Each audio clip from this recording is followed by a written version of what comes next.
گلگت بلتستان کے انتخابات میں، یا کل انہوں نے بلاول بھٹو صاحب کے بارے میں جو لہجہ استعمال کیا، تو یہ روایت پاکستانی معاشرے کے روایات کے ساتھ میچ نہیں کرتا۔ تو ایک اس لحاظ سے بھی ڈونلڈ ٹرمپ اور عمران خان صاحب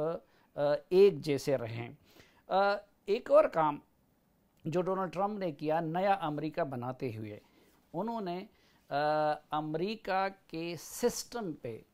عوام کے اعتماد کو مجروح کیا۔ حالانکہ پہلے ہر امریکی شہری یا امریکہ میں جانے والا ہر تارک وطن وہ اس سسٹم کی وجہ سے مطمئن رہتا تھا، وہ یہ سوچتا تھا کہ ان کی کانگریس ہے، ان کی پارلیمنٹ ہے، ان کا عدلیہ ہے، ان کا میڈیا ہے جو ان کے بیسک رائٹس کو پروٹیکٹ کرے گا۔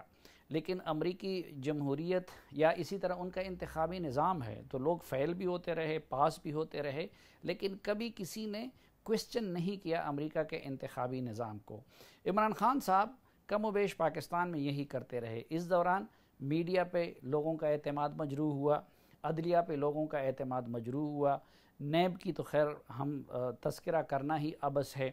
پھر یہاں کے جو انتخابی نظام ہے اس کے بارے میں لوگوں کا اعتماد مجروح ہوا، کیونکہ ٹرمپ جس طرح کرتے ہیں کہ اگر وہ جیت جائیں تو انتخابی نظام ٹھیک ہے، اور اگر وہ ہار جائیں تو پھر نہیں مانتے اور پھر اس کے خلاف احتجاج کرتے ہیں۔ 2013 میں عمران خان صاحب ہار گئے، جس طرح ابھی ٹرمپ ہار رہے ہیں، تو انہوں نے کہا تھا کہ میں تو عدالتوں میں بھی جاؤں گا، میں تو سڑکوں پہ بھی آؤں گا، اور اتنے پنکچرز لگے ہیں اور دھاندلی کی گئی ہے۔ اب اس مرتبہ بدترین دھاندلی ہوئی، لیکن جب عمران خان صاحب جیتے ہیں تو وہ خاموش ہیں۔ تو پچھلے الیکشن میں ڈونلڈ ٹرمپ کی جیت بالکل ان ایکسپیکٹڈ تھی، وہ تمام تجزیوں اور اندازوں اور سرویز کے برعکس وہ اقتدار میں آئے، لیکن ہلری کلنٹن نے امریکی روایات کے مطابق اور وہاں کے انتخابی سسٹم کی مضبوطی کی وجہ سے نتائج کو تسلیم کر دیا۔ اب کے بار ڈونلڈ ٹرمپ ہار گئے تو وہ اپنے انتخابی نظام سے متعلق بھی سوالات اٹھا رہے ہیں، عدالتوں میں بھی جانے کی بات کر رہے ہیں اور سڑکوں پہ بھی آنے کی بات کر رہے ہیں۔ بہرحال جیسا بھی تھا، لیکن امریکی عوام نے صرف 4 سال تک نئے امریکہ کو بھگتنے کے بعد پرانے امریکہ کی دوبارہ تعمیر کا آغاز کر دیا۔ اور اب جیسا بھی ہو، لیکن یہ بات واضح ہے کہ جو بائیڈن اور ان کی ٹیم پرانے امریکہ کی بحالی کی کوشش کریں گے، اور جو نئے امریکہ کے نتیجے میں عالمی سطح پہ امریکہ کا جو امیج متاثر ہوا ہے یا جو ادارے متاثر ہوئے ہیں ان کی بحالی کی وہ کوشش کریں گے۔ پاکستان میں البتہ ابھی تک پاکستانی عوام اس تبدیلی کو بھگت رہے ہیں، اور پاکستان حسب سابق نیا پاکستان ہے۔ دیکھنا یہ ہے کہ پاکستان میں کب ہم دوبارہ پرانے پاکستان کی طرف واپس لوٹتے ہیں۔ لیکن تھوڑا سا لائٹر ٹون میں میں یہ عرض کرنا چاہوں گا کہ آخر ڈونلڈ ٹرمپ اتنا سب کچھ کرنے کے باوجود کیوں جیت نہیں سکے؟ تو ڈونلڈ ٹرمپ نے امریکہ میں جو کچھ کیا اس کو میں نے نام دیا تھا پاکستانائزیشن آف یو ایس اے، لیکن عمران خان کے برعکس انہوں نے پاکستانی طریقوں کو پوری طرح استعمال نہیں کیا، جس کی وجہ سے وہ اقتدار سے محروم ہو گئے۔ مثلاً میرے خیال میں ڈونلڈ ٹرمپ سے پہلی غلطی تو یہ ہوئی کہ انہوں نے عمران خان صاحب کی طرح اسٹیبلشمنٹ کا مہرہ بننے کی بجائے اپنی اسٹیبلشمنٹ سے ٹھکر لی۔ مثلاً آپ دیکھیں کہ افغانستان کے حوالے سے انہوں نے جو کچھ کیا، نارتھ کوریا کے حوالے سے انہوں نے جو کچھ کیا، اسی طرح خارجہ فرنٹ پہ کئی اور جگہوں پہ انہوں نے جو کچھ کیا، تو امریکی اسٹیبلشمنٹ اس پہ خوش نہیں تھی۔ خود ملک کے اندر بھی ان کے بہت سارے اقدامات کی امریکی ڈیپ سٹیٹ حامی نہیں تھی۔ یہ میرے خیال میں ڈونلڈ ٹرمپ کی پہلی بڑی غلطی تھی، جس کی وجہ سے وہ ہار گئے۔ اور دوسری بڑی غلطی ڈونلڈ ٹرمپ کی یہ تھی کہ انہوں نے نہ تو جسٹس ریٹائرڈ ثاقب نثار صاحب کی خدمات حاصل کی، اور نہ امریکی عدلیہ سے وہ کام لیا جو عمران خان صاحب کو اقتدار میں لانے یا پھر ان کے اقتدار کو دوام دینے کے لیے یہاں کی عدلیہ سے لیا گیا۔ حالانکہ اس دوران ثاقب نثار صاحب فارغ بھی تھے ڈیم کے معاملے سے بھی اور باقی سے۔ اگر ڈونلڈ ٹرمپ ان کی خدمات حاصل کر لیتے تو شاید ان کو آج یہ دن نہ دیکھنا پڑتا۔ ڈونلڈ ٹرمپ کی تیسری بڑی غلطی یہ تھی کہ وہ امریکہ میں پاکستانائزیشن تو کر رہے تھے، لیکن انہوں نے نہ تو قومی احتساب بیورو جیسا ادارہ بنایا ہوا تھا کہ جس کے ذریعے وہ الیکشن سے پہلے اپنے مخالفین کو اندر کرا دیں، پھر الیکشن کے بعد بھی وہ خود اس کے چیئرمین کے میٹیریل کو ہاتھ میں لے کے ان کو بلیک میل کرے، اور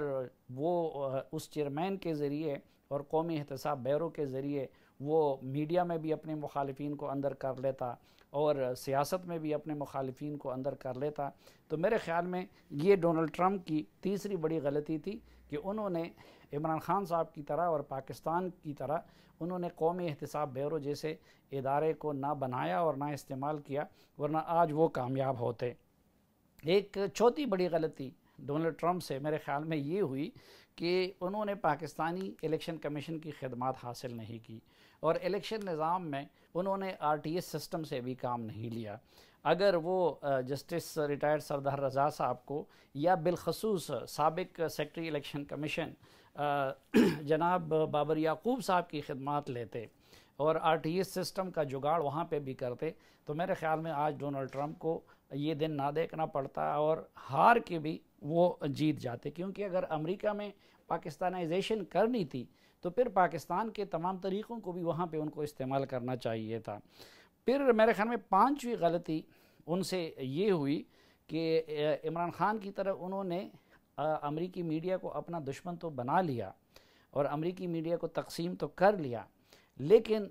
جو پاکستان میں طریقے استعمال ہوتے ہیں وہ ڈونلڈ ٹرمپ نے نہیں کیے۔ نہ انہوں نے میڈیا کے اشتہارات بند کروائے، نہ انہوں نے میڈیا آرگنائزیشن سے مختلف اینکرز کو نکلوایا، نہ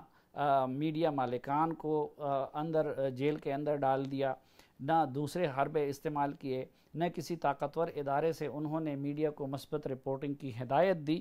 تو یہ جو 5 بنیادی غلطیاں تھی، یعنی بنیادی غلطی یہ تھی کہ ڈونلڈ ٹرمپ پاکستانائزیشن آف USA کر رہے تھے، لیکن انہوں نے پاکستانی طریقوں کو اختیار نہیں کیا، جس کی وجہ سے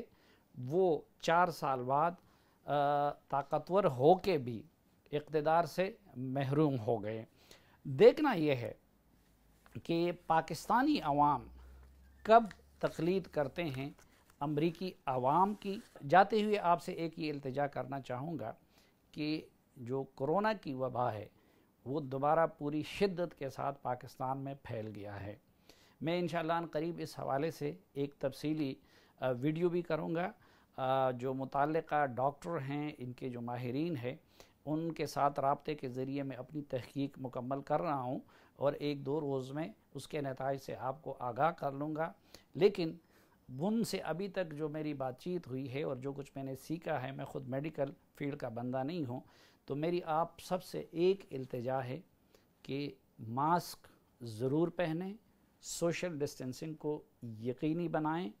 اور جو SOPs ہیں ان پہ سختی سے عمل کریں، یہ دیکھے بغیر کہ خود وزیر اعظم صاحب کیا کر رہے ہیں، اپوزیشن کے لیڈر کیا کر رہے ہیں، کیونکہ ڈاکٹروں سے جو فیڈ بیک ہمیں مل رہا ہے